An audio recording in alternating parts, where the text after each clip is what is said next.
Hello, it's me James and welcome back to another episode of Simply Survival. This is the series where I like to show you tips, tricks and tutorials, and of course we like to do this in complete survival. Of course, the notorious XP glitch has been patched. They patched it pretty fast, but I knew because of how powerful this thing was. I mean, it definitely was out of the OP category, more like the stupidly OP category. It was insane. If you didn't see already, I did manage to get to max levels using that glitch in literally under a day. It took me about 14 hours. So in today's video, I thought what I would do is show you 3 super simple methods to get some XP so you can fix your tools and that just to get by until another really good method comes along. What I normally do for an XP video is kind of like kill myself at the start to lose all the XPs to show you exactly how much XPs that I obtain. But I mean, this year I don't want to die as much. At least I'm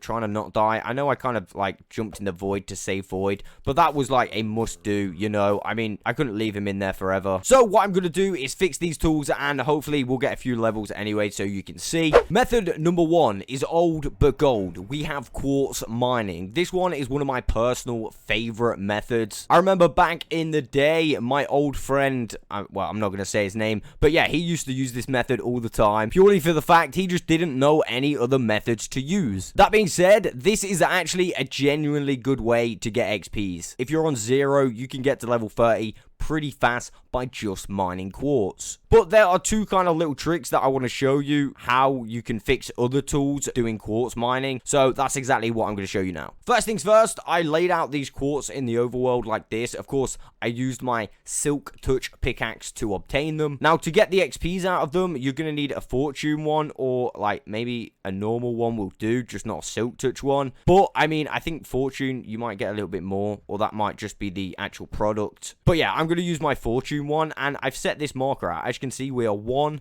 2, 3, 4, 5, and 6. We basically want to be on the edge of this marker just here. And yeah, I was about to say, hopefully that cow does move out of the way. We want to be right on the edge of this one, just so we can, you know, touch this one. You see how we can actually see it now? If we move back a little bit, we actually can't. And what you want to do is destroy them and go all the way along like this. And you can see the XP slowly moving towards you. But if you're quick enough, it won't actually like get to you. I actually missed one out there. And then change your tool and then simply go and collect that XP. So yeah, I did miss one. I'm just going to mine it and then of course change to the item I want to fix and then go like that. Of course, that was just a little tip how you could do it if you do have a silk touch pickaxe and you want to do it in the overworld. Maybe you've collected yourself a bunch of quartz. Alright, we're in the nether now. We're going to do a little bit of quartz mining. What I would say, a good little tip is if you do have a world that's pre-1.18, meaning you made the world before the 1.18 update, you might have in your nether like old terrain like this,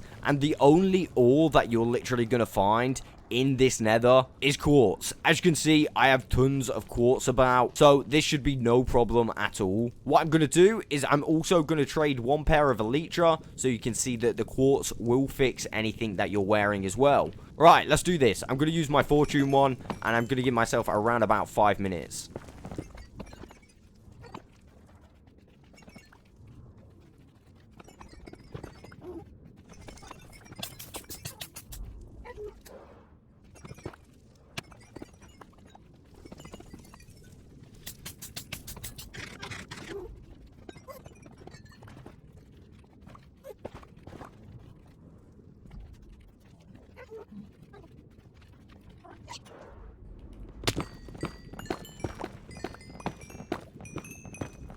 And there we go. Just in that short amount of time, I was able to fix my wings and my pickaxe. And of course, now if I collect these with my silk touch, I can just go to the overworld and fix my other stuff as well. Not only that, but I did go up a little bit of a level, not quite a full level. But now, because my pickaxe is full, it should go up pretty fast, as you can see. If I were to stay here and carry on mining these quartz, I mean, I should get a fair few levels. There's one more little method I want to show you, and this method will actually get you some netherite as well, or should I say ancient debris. So this one here is kind of like 2 birds, 1 stone. As you can see, I'm at 0, 0, and I'm at level 15. So obviously for me, all of this is old area. But if I were to mine out in one direction for about 400 blocks, I would start getting to new terrain. As you can see, I already did this earlier. But on the way, I was finding quartz so I could mine them. But there is another method which I'm going to show you. Okay, so I'm at the end of this tunnel. What I'm going to do is continue going this way. And I don't know if you've seen that, but I seen like a little red particle. That's an indication that I am in another biome. So this is kind of like a new biome, should I say? Because those red particles are only in the twisted vine biomes, I believe. So I'm going to carry on going this way. And, oh damn, ancient debris already. See? Dude, that is almost unbelievable. How many pieces? LOL.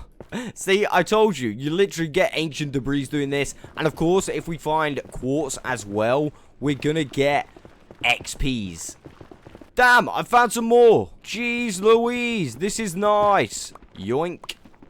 Yoink. I'm going to go to about 400 and then I'm going to show you the method. Because this straight line is just like the first part of the method. Once you've done this in like 4 directions or just 1 direction, what you want to do is grab yourself a pickaxe. Again, it can be a silk touch or a fortune one. Of course, if you want to get the XPs from quartz, you're going to need it to be fortune. But you're going to want to go like this and literally mine out as far as you can reach. Alright, all the way down like this. So not only are we going to find quartz, but we're going to find ancient debris as well.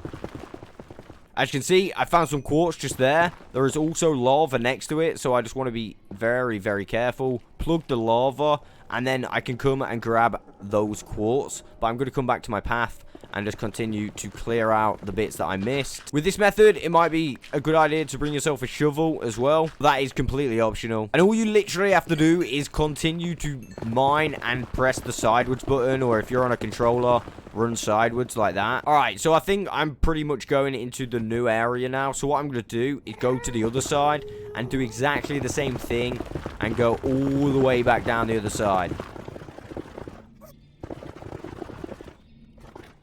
So you could go a little bit slower, so you're making sure you get every little bit as you go down. But of course, you're going to get gold from this, which you get XPs from as well. As I was saying, yeah, you could go really slow and get every single one in the first go. But I like to do it in 2. It's entirely up to you how you do it, as long as you clear it out and make it look nice. So there we go. We have actually managed to grab ourselves 5 quick ancient debris. Not only that, we have found a bunch of clusters of quartz. Of course, this is the main mission for this video, getting ourselves a bunch of quartz so we have it for the XPs. Like I said, this way is generally a decent way. You can just leave them down here until you need to fix some tools and then just like kind of like mine them like that and then swap tool like that. It's kind of a little bit more difficult, but it still works. Method number 2, one of my personal favorite methods. It's a very, very simple method, although you do have to set it up first, and that is of course villager trading. This one here is a 2-in-1. Not only do you get XP for doing trades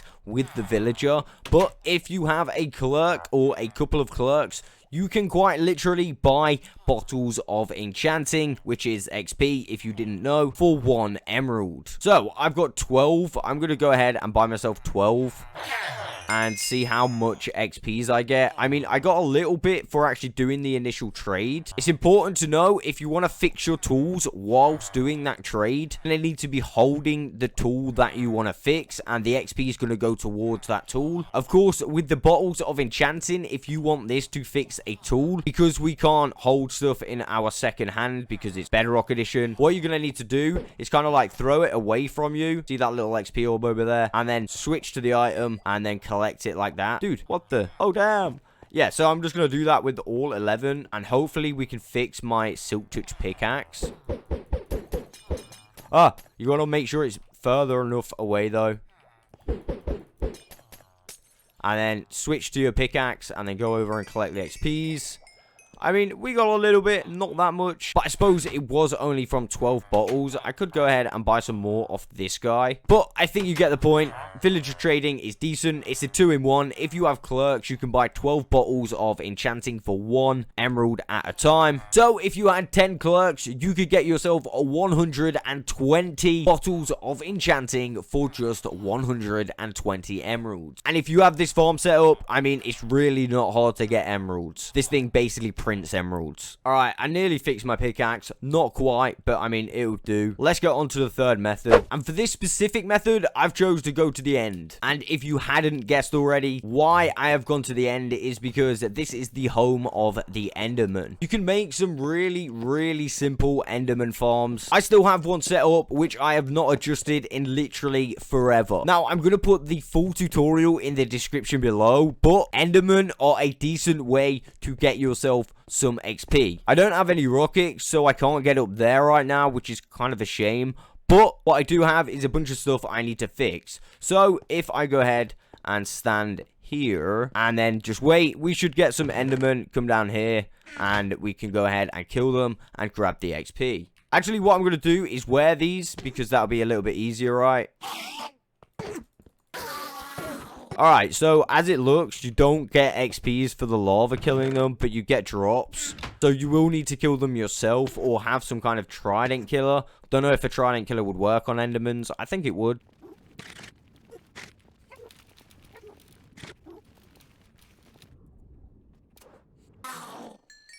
And there we go. In a short amount of time, I have been able to fix every single broken item I have. Of course, I can't fix this because it's not got mending on. But everything else, I've been able to fix. Personally, I'd say Enderman is another great way to get some XPs. This farm here isn't the most productive, but I mean, you do get enough just to fix your tools and stuff. And of course, you get a bunch of ender pearls as well. Oh, damn, I wasn't expecting that. Looting is definitely going to help you out with this farm. And like I said before, I'm going to put the full tutorial in the description below. So there we have it. 3 super simple ways to get some XPs in your survival world. Remember, if you're not a member of the Jam Fam Discord server, feel free to jump on over. We talk about illegal blocks, newly found illegal blocks all the time, newly found bugs and glitches. You can get this exclusive before 3K members roll right here. All you got to do is react like this. It's super simple, and that's in the announcements channel. I do hope that this video helps you out in your worlds. I will catch you on the next one.